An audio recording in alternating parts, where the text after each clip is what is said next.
এভাবেই নদী ভাঙনে বিলীন হচ্ছে লাখ লাখ মানুষের শত শত বিঘা জমি, আবাদি ফসলি এবং নিজস্ব বাস্তব ভিটা এবং বহু স্থাপনা।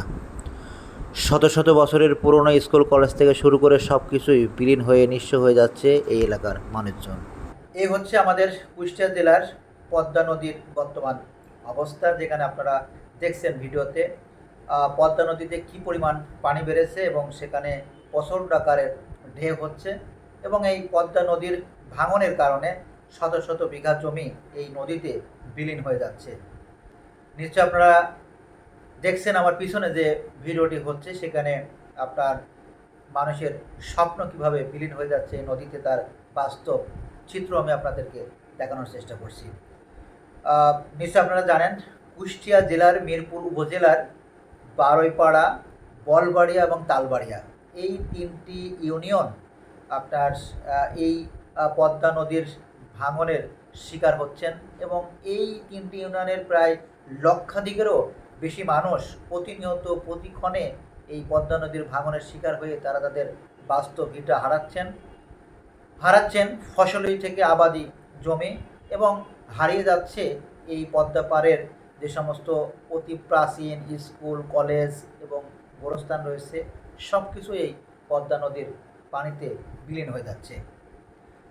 এভাবেই এই পদ্মা নদীর যে সমস্ত লক্ষাধিকের বেশি মানুষ রয়েছেন তাদের স্বপ্ন বিলীন হয়ে যাচ্ছে, স্বপ্ন পড়ে যাচ্ছে।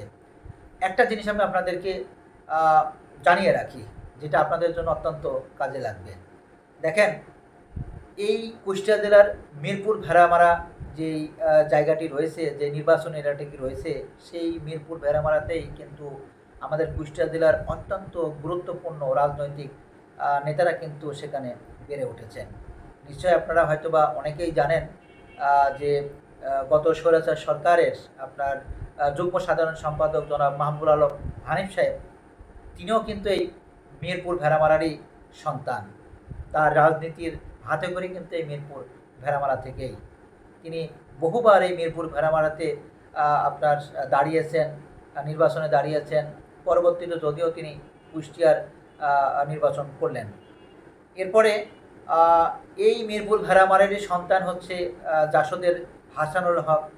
তিনিও এই মিরপুর ভেড়ামারাতেই জন্মগ্রহণ করেছেন এবং তিনিও এখান থেকেই তার রাজনীতি করেছেন এবং এই রাজনীতির আজকে এই পর্যায়ে এসেছেন। তেমনইভাবে বিএনপির অধ্যাপক শহীদুল ইসলামও তিনিও আপনার দীর্ঘ সময় ধরে এই মিরপুর ভেড়ামারাতে রাজনীতি করেছেন। তিনিও একজন আপনার ভালো একজন রাজনীতিবিদ। অর্থাৎ এই মিরপুর ভেড়ামারাতে বহু রাজনৈতিক ব্যক্তি তারা দীর্ঘ সময় রাজনীতি করেছেন, এমপি হয়েছেন, মন্ত্রী হয়েছেন। তারা তাদের জায়গা থেকে রাজনীতির উচ্চ শিখরে পৌঁছেছেন ঠিকই, আমাদের মিরপুর ভেড়ামারার এই সমস্ত বলবাড়িয়া, তালবাড়িয়া এবং এই বারৈপাড়া ইউনিয়নের মানুষদের ভাগ্য পরিবর্তন হয়নি। অর্থাৎ এই যে গত 15-16 বছর ধরে এই আপনার পাড়ের মানুষজন তারা মানববন্ধন থেকে শুরু করে নানা ধরনের কর্মকাণ্ড করে আসতেছিলেন একটি স্থায়ী বাঁধ নির্মাণের জন্য। যদিও 2013 সালে প্রায় 1500 কোটি টাকা একনেকে পাস হয়েছিল, যেই পাস করা টাকা দিয়েই কথা হয়েছিল যে একটি স্থায়ী বাঁধ নির্মাণ করা হবে। কিন্তু কি করা হয়েছে সেটা আমি আপনি সবাই দেখছি। লাস্টে আমরা দেখলাম যে কিছু জিও ব্যাগ দিয়ে এখানে সেখানে ফেলে, মানে একটা অনিয়মতান্ত্রিকভাবে ফেলে বাদ দেওয়ার চেষ্টা করা হয়েছে, যদিও সেটা এখন টিকছে না। নানা ধরনের ঘটনা আমরা দেখতে পাচ্ছি। অর্থাৎ এখানে কি হয়েছে সেটা আর বলার অপেক্ষা রাখে না।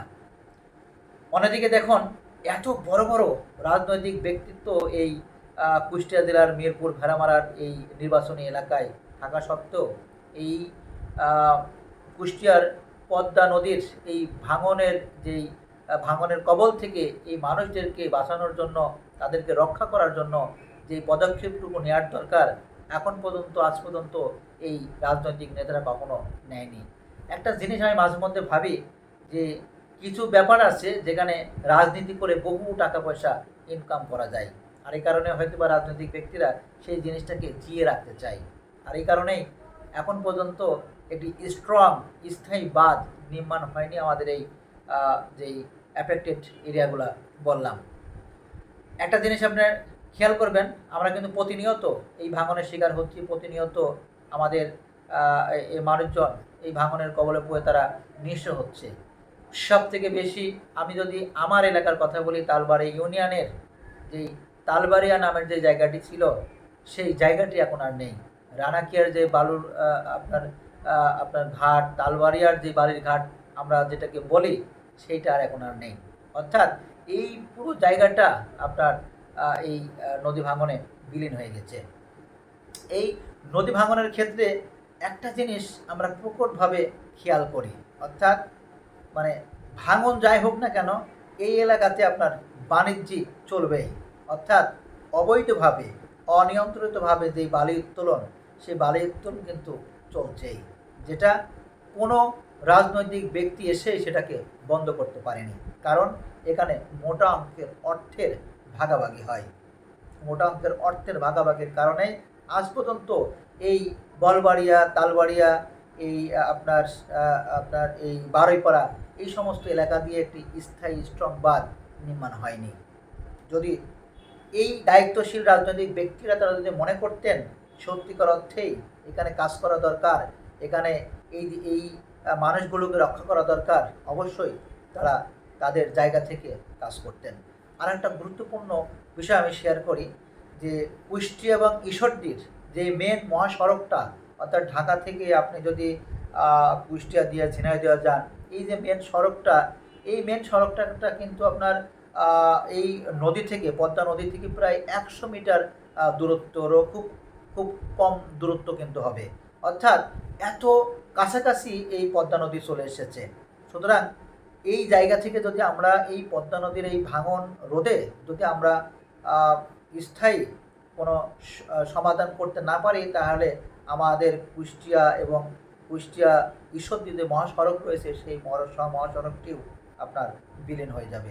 তখন আমাদের কুষ্টিয়া, সারা কুষ্টিয়াতেই এই পদ্মার পানি আপনার থই থই করতে থাকবে। সুতরাং দায়িত্বশীল ব্যক্তিদের কাছে অনুরোধ করব, তারা যেন অতি সত্বর এটাকে মাথায় নিয়ে এই স্থায়ী কোনো সমাধানের ব্যবস্থা করেন।